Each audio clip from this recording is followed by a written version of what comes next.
네, 만 번의 최선보다 하나님의 한 번의 도우심이 더 낫다는 제목으로 말씀을 전하겠습니다. 이 본문을 보면 두 마음을 품었다고 말합니다. 본문 앞 1장을 봐도 두 마음을 품어로 마음을 품다로 말을 합니다. 그 두 마음이 사람 안에 있어요. 그 두 마음 결국 밖으로 드러납니다. 말로 드러나요. 시편 12편을 보면 두 마음으로 말하는 도다로 결국 품은 두 마음은 말로 드러납니다. 그런데 두 마음을 품은 자가 나는 두 마음을 품었다라고 말을 안 하죠. 한 마음이라고 말을 하기 때문에 분별하기가 어려운 차원이 있습니다. 어제 다윗이 헤브론에서 유다 지파 만의 왕이 되고 7년 6개월을 보낸 후에 전체 이스라엘의 왕이 되었다를 강조했습니다. 사무엘하 3장을 보면 사울의 집과 다윗의 집 사이에 전쟁이 오래매로 다윗이 전체 이스라엘의 왕이 되는 데는 전쟁을 통해서입니다. 물론 하나님이 다윗을 왕으로 세우시고 백성들의 마음도 다윗에게로 돌아왔지만 무력으로 진압한 차원도 있습니다. 그렇게 다윗이 왕이 되고 나서 인간적으로 가장 걱정되는 것은 사울 가문이 다시 힘을 모아서 반란을 일으키지 않을까 인 거죠. 물론 사울 왕가는 이미 망해서 반란을 꾀할 힘이 없습니다. 그래도 초대 왕이었고 사울 왕가가 생존해 있기 때문에 걱정될 수 있는 상황입니다. 한국 역사로 하면 고려의 무신 이성계가 이제 무장 반란을 일으켜서 자기가 왕이 됩니다. 그럼 현직 왕인 고려의 마지막 공양왕은 어떻게 돼야 될까요? 결국 공양왕을 죽입니다. 공양왕 뿐만 아니라 공양왕 편에 섰던 자들 최영장군, 정몽주 다 죽이죠. 그게 현실 정치입니다. 다윗도 그런 걱정을 할 수 있습니다. 물론 하나님이 다윗을 세워주셨기 때문에 걱정 안 했을 수도 있어요. 강조점은 반란이 어디서 일어나느냐 이에요. 인간적 정치적으로 하면 사울 가문에서 반란이 일어나야죠. 그러나 정작 다윗의 아들 압살롬이 반란을 일으킵니다. 그것도 초반에는 반란이 성공을 해요. 그래서 다윗이 왕궁을 버리고 도망가는 일이 일어납니다. 인생이 그렇습니다. 생각하지 못한 데서 어려움이 와요. 요새식으로 하면 다윗이 인텔리전스 에이전시 정보국을 다 동원해서 반란을 일으킬 만한 외부 세력을 다 감시했다 해도 정작 반란은 자기 아들이 일으킵니다. 그렇게 초반에는 압살롬의 반란이 성공을 합니다. 이때 시바라는 사람이 등장합니다. 다윗이 왕이 되고 나서 사울의 손자요 요나단의 아들인 무비보셋을 보살핍니다. 다윗의 아들이 먹는 식탁에서 같이 먹게 하고 부동산과 동산을 줘서 재산을 갖게 합니다. 그 무비보셋의 종이 시바이에요. 원래 시바는 사울의 종이었습니다. 그 사울 가문을 대대로 섬기는 종입니다. 다윗이 시바로 하여금 무비보셋을 돕게 만듭니다. 그런 상황에서 압살롬의 반란이 일어나고 초기 성공을 하고 다윗은 도망을 가고 있어요. 그때 시바가 많은 음식을 가지고 도망을 가는 다윗을 돕습니다. 다윗 입장에서는 고마운 사람이죠. 다 민심이 압살롬에게 돌아가고 군인대도 압살롬에게 돌아갔는데 도망가는 자신을 도운 시바가 고마울 수밖에 없습니다.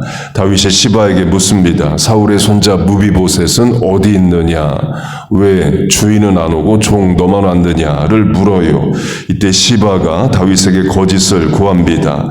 무비보셋이 말하기를 오늘 내 아버지의 나라를 내게 돌리리라 하나이다. 곧 사울 왕가가 복원이 되는구나. 이 반란을 통해서 내가 다시 왕이 되겠구나 라고 무비보셋이 이야기를 했다라는 거짓을 고합니다.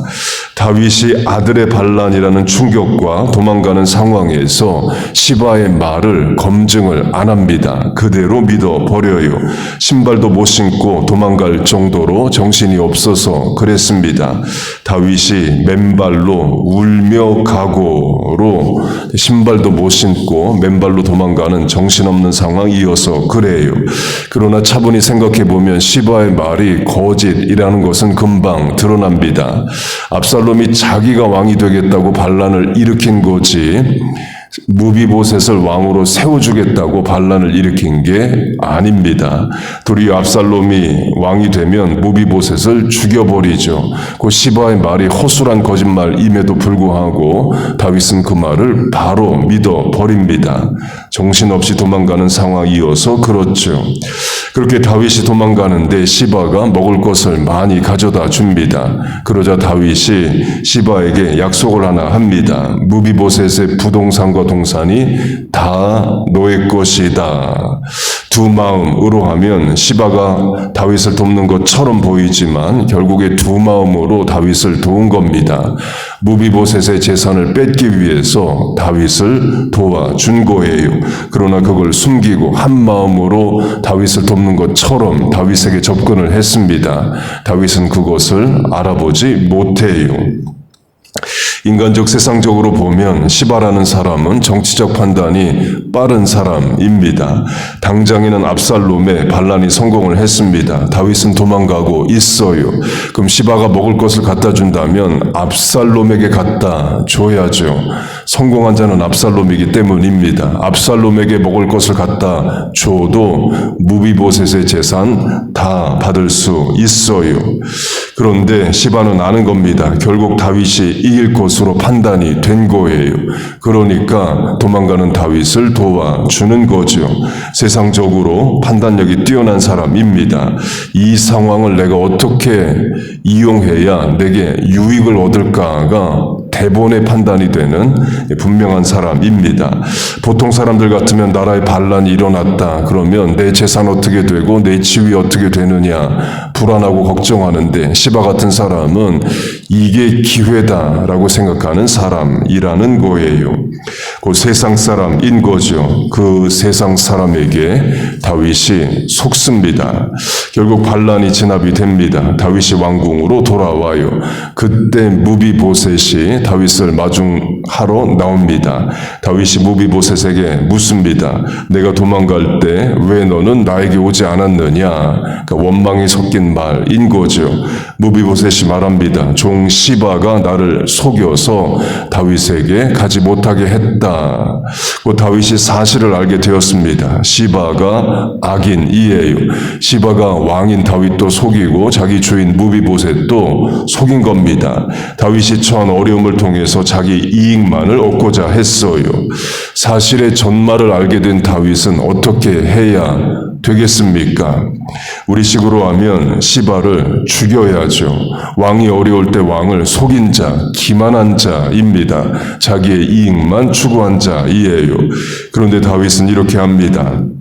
무비보셋과 시바에게 무비보셋의 재산을 반씩 나눠 가지라고 결정을 내려줍니다. 다윗이 왜 이런 결정을 했느냐? 이에 성경학자들의 해석이 다양합니다. 다윗이 자기 실수를 인정하기 싫어서 그랬다. 또는 어쨌든 다윗 어려울 때 도운 자가 시바기 때문에 그랬다. 여러 해석이 있습니다. 핵심은 다윗이 잘했다는 해석은 없습니다. 처음 시바가 말할 때 진위를 확인하고 판단을 했어야 되는데 바로 무비보셋의 재산을 다 시바에게 준 것도 잘못된 해석, 잘못된 실천이고 자신을 기만한 시바를 심판하지 않고 도리어 재산을 떼어준 것도 다 잘했다라고 하지는 않습니다. 물론 신발도 못 신고 도망가는 맨발의 상황이어서 그랬습니다. 정신없는 상황에서 냉철하게 판단하기 어려운 것도 사실이에요. 그래서 이런 결론이 납니다. 압살롬의 난으로 인해 최대 이익을 본 자는 시바이에요. 곧 다 피해를 입었습니다. 압살롬은 죽고 압살롬에게 붙었던 자들도 처벌을 받았겠죠. 다윗은 반란이 일어나고 아들이 일으킨 반란에 도망가는 피해를 입었습니다. 무비보셋은 재산 절반을 뺏깁니다. 다 피해를 입었어요. 그에 반해 시바는 종에서 자유민이 되고 주인의 재산 절반을 얻어냅니다. 곧 압살롬 반란을 통해 최대 이익을 얻은 자는 시바이에요. 두 마음으로 하면 두 마음을 품은 자들이 상황을 이용해서 최대 자기 이익을 얻어냅니다. 그걸 다윗으로 대표되는 성도가 우리가 다 파악을 못합니다. 우리에게 두 마음을 품고 접근하는 사람들의 마음을 우리가 다 알 수가 없죠.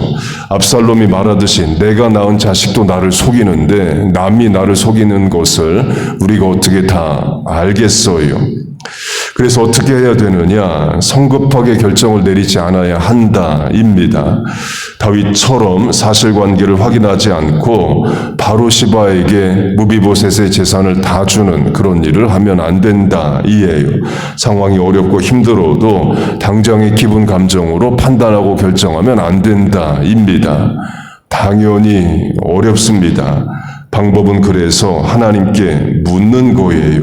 본문으로 하면 하나님께 가까이 나가는 겁니다. 하나님께 가까이 나가는 방법은 기도하는 거죠.